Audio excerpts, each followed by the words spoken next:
मुसलमान बनेगा, इंसान की औलाद है इंसान बनेगा।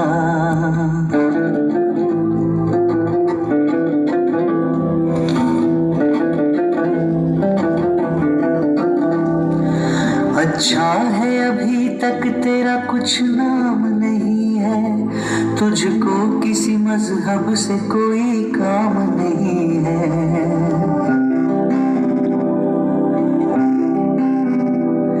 अच्छा है अभी तक तेरा कुछ नाम नहीं है, तुझको किसी मजहब से कोई काम नहीं है। जिस इल्म ने इंसान को तकसीम किया है, उस इल्म का तुझ पर कोई इल्जाम नहीं है।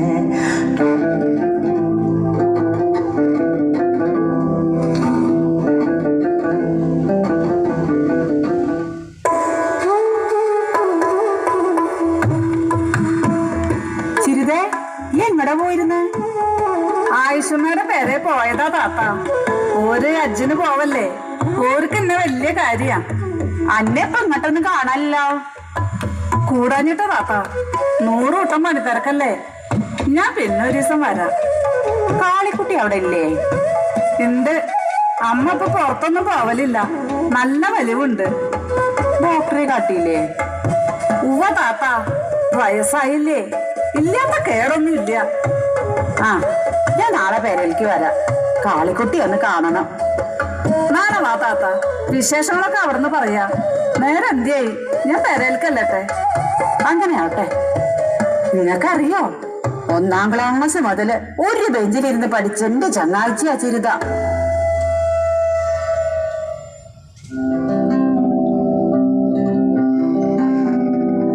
मालिक ने हर इंसान को इंसान बनाया, हमने उसे हिंदू या मुसलमान बनाया। कुदरत ने तो बख्शी थी हमें एक ही धरती, हमने कहीं भारत कहीं ईरान बनाया। जो तोड़ दे हर बंध वो तूफान बनेगा, इंसान की औलाद है इंसान बनेगा। तू हिंदू बनेगा न मुसलमान बनेगा, इंसान की औलाद है इंसान बनेगा।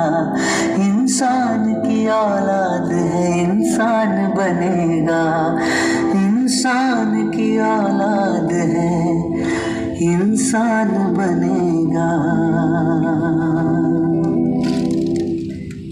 അയ്യപ്പ, അയ്യപ്പോ, ഇന്ത്യപ്പാവുട്ടിയാക്ക കഞ്ഞിക്ക് എന്താടോ തൊട്ടുകൂട്ടാൻ?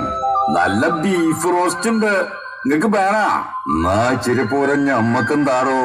അതിനെന്താ പാവുട്ടിയാക്ക, നിങ്ങള് നമ്മള് പുരയിലേക്ക് പോന്നോളി. ബീഫൊക്കെ നിരോധിക്കാൻ പോവാന്ന് കേക്കണ്ടല്ലോ. ആ പൂതിയൊന്നും ഞമ്മടെ നാട്ടില് നടപടി ആവൂല എന്റെ പാവുട്ടിയാക്ക.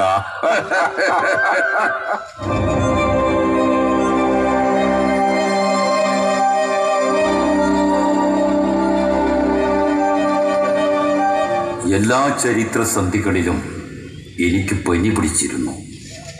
1947 ഓഗസ്റ്റ് 14-ാം തീയതി രാത്രി ഞാൻ മലമ്പനി ബാധിച്ച് വിറച്ചു കിടന്നു. ഗാന്ധിജി കൊല്ലപ്പെട്ട ദിവസം എനിക്ക് 103 ഡിഗ്രി പനിയുണ്ടായിരുന്നു. ഇന്ന് അയോധ്യയിൽ താഴികക്കുടങ്ങൾ തകർത്ത ദിവസം.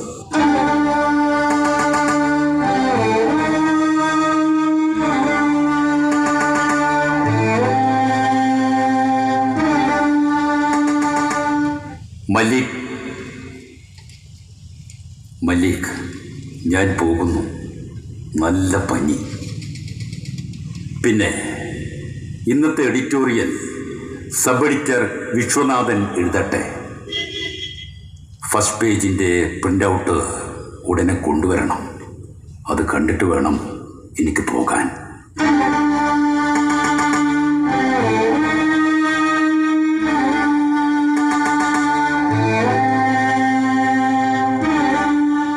മല്ലിക്, ആരാണ് പ്രധാന വാർത്തക്ക് തലക്കെട്ട് കൊടുത്തത്? മല്ലിക്, എന്താ ഒന്നും പറയാത്തത്? ആരാണ് ഈ തലക്കെട്ട് കൊടുത്തത്? അയാൾ ആരായാലും ഇനി മുതൽ ഈ പത്രത്തിൽ പണിയെടുക്കണ്ട. ഞാനാണ് സാർ.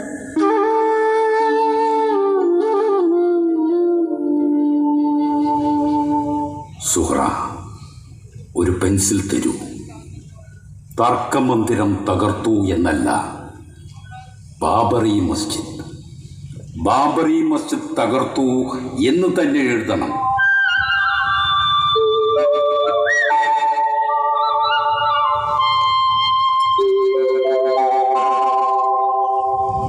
ഒരു നാൾ ഉണർന്നു നോക്കുമ്പോൾ സ്വരൂപമാകെ മാറിയിരിക്കുന്നു. തൊപ്പിക്ക് പകരം കഫിയ, കത്തിക്ക് പകരം തോക്ക്, കളസം നിറയെ ചോര, കൽവിരുന്നിടത്ത് മിടിക്കുന്ന ബോംബ്, കുടിക്കുന്നത് കഹ്വ, വായിക്കുന്നത് ഇടത്തോട്ട്, പുതിയ ചെല്ലപ്പേര് ഭീകരവാദി. നാട്ടിൽ പിറന്നുപോയി, കബർ ഇവിടെ തന്നെയെന്ന് ഉറപ്പിച്ചിരുന്നു. ഇപ്പോൾ പിറന്ന നാട്ടിൽ പൗരത്വമില്ലാത്തവൻ. ആർക്കും എന്നെ തുറുങ്കിലടയ്ക്കാം, ഏറ്റുമുട്ടൽ എന്ന് പാടി കൊല്ലാം. തെളിവൊന്നു മതി, എന്റെ പേര്. ആ നല്ല മനുഷ്യനാവാൻ ഞാൻ ഇനിയും എത്ര നോമ്പ് തോൽക്കണം? മിസ്റ്റർ അസീസ്. അതെ. അച്ഛന്റെ പേര്? വീരാൻകുഞ്ഞ്. അമ്മ? ഫാത്തിമ. അവർ ഇപ്പോഴും ജീവിച്ചിരിപ്പുണ്ടോ? ഇല്ല, കഴിഞ്ഞ വർഷം മരിച്ചു. നിങ്ങൾക്ക് ഭൂമി സ്വന്തമായുണ്ടോ? ഇല്ല, എന്നെ IIT-യിലേക്ക് അയക്കാനും എൻ്റെ ഇക്കാക്ക് അബുദാബിക്ക് വിസ എടുക്കാനും അവർക്ക് ഭൂമി മുഴുവൻ വിൽക്കേണ്ടി വന്നു. അപ്പോ നിങ്ങളുടെ കൈവശം ഭൂമിയുടെ പഴയ നികുതി രസീതുകൾ കാണുമായിരിക്കും. ഇല്ല. അപ്പോ ഇന്ത്യയിൽ സ്വത്ത് കൈവശം വച്ചതിന് നിങ്ങൾക്ക് തെളിവില്ലേ? ഇല്ല, എൻ്റെ റേഷൻ കാർഡ്. അതിനാണ് ഈ അന്വേഷണങ്ങൾ. ആദ്യം നിങ്ങൾ ഇന്ത്യക്കാരനാണെന്ന് തെളിയിക്കണം.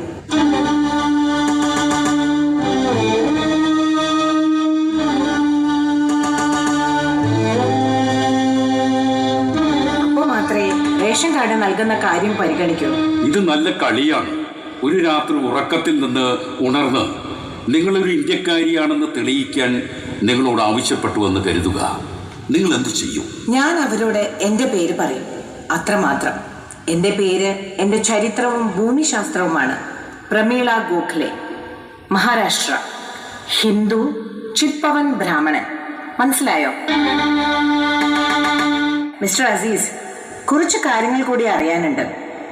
നീ എവിടെയാണ് ജനിച്ചത്? കേരളത്തിൽ. കേരളത്തിൽ എവിടെ? മലപ്പുറം ജില്ലയിൽ. ആ ജില്ലയിലെ ഏത് ഗ്രാമം? പാങ്ങ്. പാങ്ങോ? എന്ത് പാങ്ങ്? പാങ്ങ്, അതാണ് എൻ്റെ നാടിൻ്റെ പേര്. അങ്ങനെ ഒരു പേരോ? ഇല്ല, അത് സാധ്യമല്ല. ഇന്ത്യയിൽ അങ്ങനെ ഒരു പേരുള്ള ഗ്രാമം ഉണ്ടാവില്ല. മാഡം, ഞാൻ എന്തിനു നുണ പറയണം? എനിക്കറിയില്ല. എന്തായാലും ആയിക്കോട്ടെ.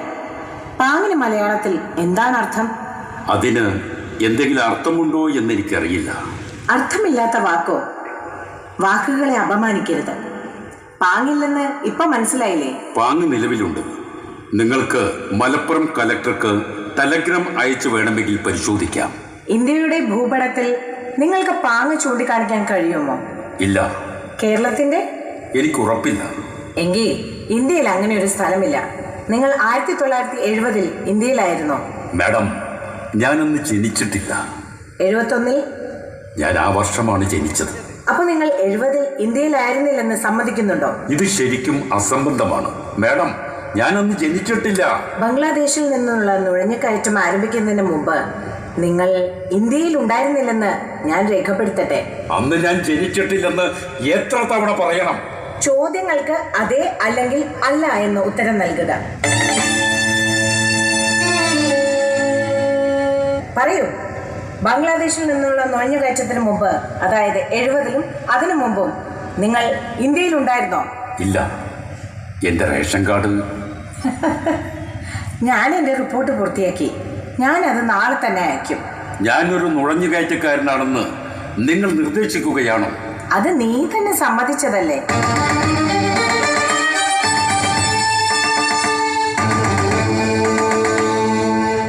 അഭയം കൊടുത്തവരാൽ അഭയാർത്ഥികളാകേണ്ടി വന്ന ഒരു ജനതയെ നിങ്ങൾക്കറിയാമോ?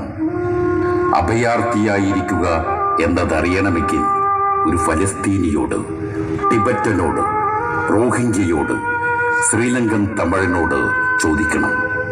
അഭയാർത്ഥി ചെറുഭാണ്ഡത്തിൽ തൻ്റെ ദേശത്തെ കൂടി ചുമന്നുകൊണ്ടാണ് നടക്കുന്നത്. ഒരു ഗ്രാമം, ഒരു കിണർ, ഒരു മരം, ഒരു കൂട്ട്, ഒരു പ്രണയം.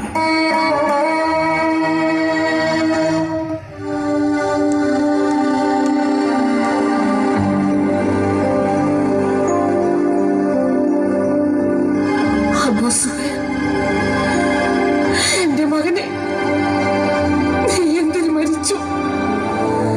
ആരാണ് നിന്റെ ഖബർ തുറന്നത്? ആരാണ് ഈ സർവനാശം ഞങ്ങൾക്ക് കൊണ്ടുവന്നത്? ഹൃദയമില്ലാത്ത ലോകത്ത് ഞാൻ മനസ്സാ നിന്ദിക്കുന്നു. ഒരു 100 കപ്പലുകൾക്കോ 1000 കുതിരകൾക്കോ എന്റെ മനസ്സിന്റെ നോമ്പ് ചുമക്കാനാവില്ല.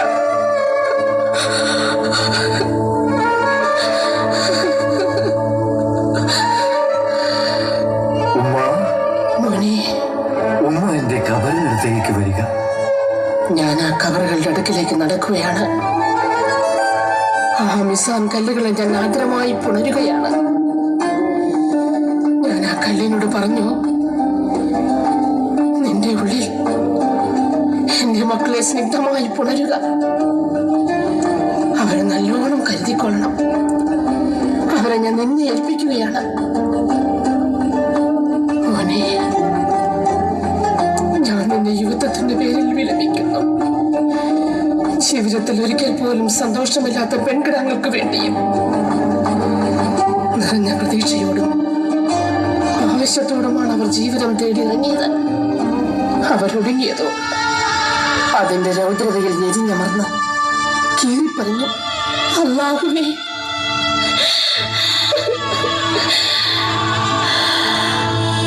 എന്റെ മകൻ അബൂ സുഹൈൽ, അവൻ സുബകരിൽ സുബകനും യുവാക്കളിൽ കരുത്തനുമായിരുന്നു.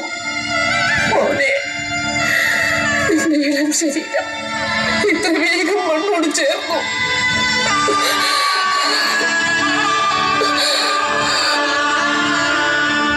ഉമ്മ, ഞാൻ പറയുന്നത് ശ്രദ്ധിച്ചു കേൾക്കണം. ഞാൻ അള്ളാഹുവിനോട് ഒരു കാര്യം ചോദിക്കുകയാണ്. ഉമ്മ അതിന് ആമീൻ പറയണം. നീ എന്താ ചോദിക്കാൻ പോകുന്നത്? നാഥ, രക്തസാക്ഷിയാവണമെന്ന ആഗ്രഹം സഫലമാക്കി തരണമേ. പൊന്നുമോനെ, ഇതിന് ആമീൻ പറയാൻ എനിക്കാവില്ല. ഉമ്മ, ഉപ്പൂറ്റികൾ തമ്മിൽ ഉരസി ഭരിക്കുന്നത് താണുതരം മനുഷ്യരുടെ ഭാഗ്യദോഷത്തിന്റെ അടയാളമാണ്. ജീവിക്കാൻ വേണ്ടി അത്തരക്കാർ എല്ലാ മാനക്കേടുകളും സഹിക്കുന്നു. രക്തസാക്ഷ്യം തെരഞ്ഞെടുക്കാൻ ധൈര്യപ്പെടാത്തവരെ മരണം തെരഞ്ഞെടുക്കുന്നു. ഉമ്മ, നിങ്ങളിങ്ങനെ കരയുകയാണെങ്കിൽ ഞാൻ നിന്റെ ഉമ്മയാണ്. രാവും പകലും ഞാൻ നിനക്ക് വേണ്ടി കരയും. ഉമ്മ,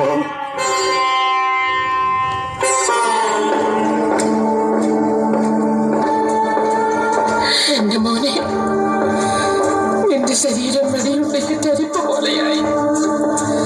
ദുശകനങ്ങളുടെ വിധിയുമായി കറുത്ത പക്ഷികളെ അയച്ചതാരാണ്?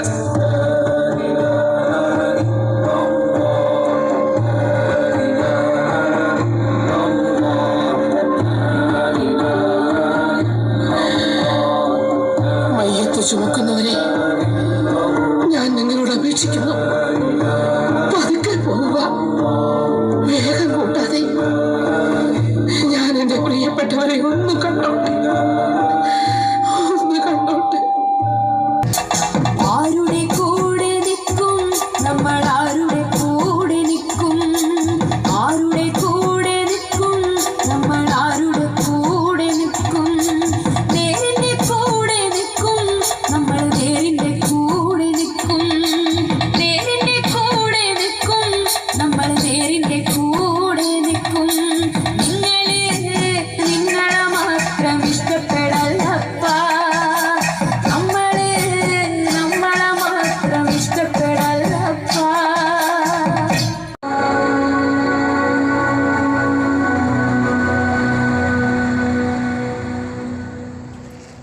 എടാ നായെ, കൊല്ലമേറെയായി നിങ്ങൾ ഞങ്ങളുടെ സമാധാനത്തെ കട്ടുമുടിക്കുന്നു. നിങ്ങളുടെ അധികാരങ്ങളെല്ലാം ഒടുങ്ങാൻ പോവുകയാണിനി. സമ്മതിക്കില്ലടാ. നിങ്ങൾക്ക് ഞങ്ങളെ വെടിവെക്കാം, പക്ഷേ ഞങ്ങൾ ഈ മണ്ണിൽ തന്നെ ജീവിക്കും. ഒരു രേഖയും കാണിക്കില്ല. ആരടാ നീ? ആരാണ്? വല്ലാതെ ഒച്ചയെടുക്കണ്ട. ഒച്ചയെടുത്തവരൊക്കെ ഞങ്ങൾ സ്വർഗത്തിൽ എത്തിച്ചിട്ടുണ്ട്. കേട്ടിട്ടില്ലേ? അബോൽക്കർ, പൻസാരെ, കൽബുർഗി, ഗൗരി ലങ്കേഷ്.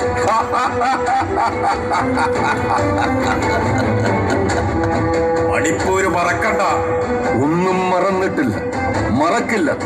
നിങ്ങൾ ജീവനോടെ ചുട്ടരിച്ച കുഞ്ഞു പൂക്കള്, ഗ്രഹാംസ്റ്റൈന്, അദ്ദേഹത്തിന്റെ കുഞ്ഞുങ്ങള്, കന്തമാലിൽ വെള്ളവസ്ത്രങ്ങളിൽ ചോരക്കറ വീണ് കേണപ്പോൾ കന്യകാത്വം കവർന്ന കന്യാപുഷ്പങ്ങള്, കല്ലിലടിച്ച് നിങ്ങൾ ചിതറിച്ച സ്വന്തം കുഞ്ഞിന്റെ പൂവുടൽ വാരിയെടുക്കാനാവാതെ മാറി മാറി പിച്ചിച്ചീന്തിയ ഒരമ്മയെ, ബൽക്കീസ് ബാനുവിനെ, ഗുൽബർഗയിൽ, വഡോദരയിൽ, നരോദാപാട്ടിയിൽ നിങ്ങൾ ജീവനോടെ ചുട്ടിരിച്ച് നിരപരാധികളെ, തൃശൂലം കൊണ്ട് വയറ് പിളർന്ന ഗർഭിണികളെ, ജനിക്കും മുമ്പേ കൊന്നൊടുക്കിയ ഭ്രൂണങ്ങളെ. Shut up your bloody mouth. എടീ, നീ IS ആണല്ലേ? IS ഒരു കോപ്പുമല്ല. വിദ്വേഷത്തിൽ നിന്ന് നിഷ്പന്നമാകുന്ന ക്രോധം ബുദ്ധിനാശം വിളിച്ചു വരുത്തുമെന്ന് ഗീതയിൽ പറയുന്നുണ്ട്. നിലനിൽപ്പ് പോലും അപകടപ്പെടുത്തുന്ന ക്രോധാഗ്നിയാണ് നിങ്ങളെ ഭരിക്കുന്നത്. ഒരു ദിനം വരും, വരിക തന്നെ ചെയ്യും. ഹിറ്റ്ലറുടെയും മുസോളിനിയുടെയും അന്ത്യം ഓർമ്മയിൽ ഉണ്ടായിരിക്കണം. ഇന്ത്യ ഉണരുകയാണ്. ജനിച്ച മണ്ണിൽ ജീവിക്കാനും മരിക്കാനുമുള്ള സ്വാതന്ത്ര്യത്തിനു വേണ്ടി ഒരു ബഹുസ്വര ഇന്ത്യ സ്വപ്നം കണ്ട ഭരണഘടന സംരക്ഷിക്കുന്നതിനു വേണ്ടി ഉണരുകയാണ് ഞങ്ങൾ, ഒന്നിച്ചൊറ്റക്കെട്ടായി. തീർച്ചയായും ഇത് ജയിക്കാനുള്ള സമരമാണ്. ഞങ്ങളുടെ പൂർവികർ ജനിച്ചു മരിച്ച മണ്ണ്, ഞങ്ങൾ അഭിമാനത്തോടെ ജീവിച്ചുകൊണ്ടിരിക്കുന്ന മണ്ണ്, ഞങ്ങളുടെ പിന്മുറക്കാർ തുടർന്ന് ജീവിക്കേണ്ട മണ്ണ്, ഇത് ഞങ്ങളുടെ മണ്ണ്. ഈ മണ്ണിൽ ജ്വലിച്ച് ജീവിക്കുന്ന ഞങ്ങളുടെ ജീവിതം തന്നെയാണ് പൗരത്വത്തിന്റെ തുരുമ്പിക്കാത്ത ഏകമാത്ര തെളിവ്. അതിനപ്പുറം വേറെ ഒരു തെളിവും ഞങ്ങൾക്ക് ആവശ്യമില്ല. ഈ ജനവിരുദ്ധ പൗരത്വ ബില്ല് നമുക്ക് കത്തിക്കാം. പൗരത്വ ഭേദഗതി നിയമം കേരളത്തിൽ അത്തരമൊരു ദുരവസ്ഥയ്ക്ക് ഈ സർക്കാർ അനുകൂലിക്കില്ല, അതിന്റെ കൂടെ നിൽക്കില്ല, അത് നടപ്പാക്കി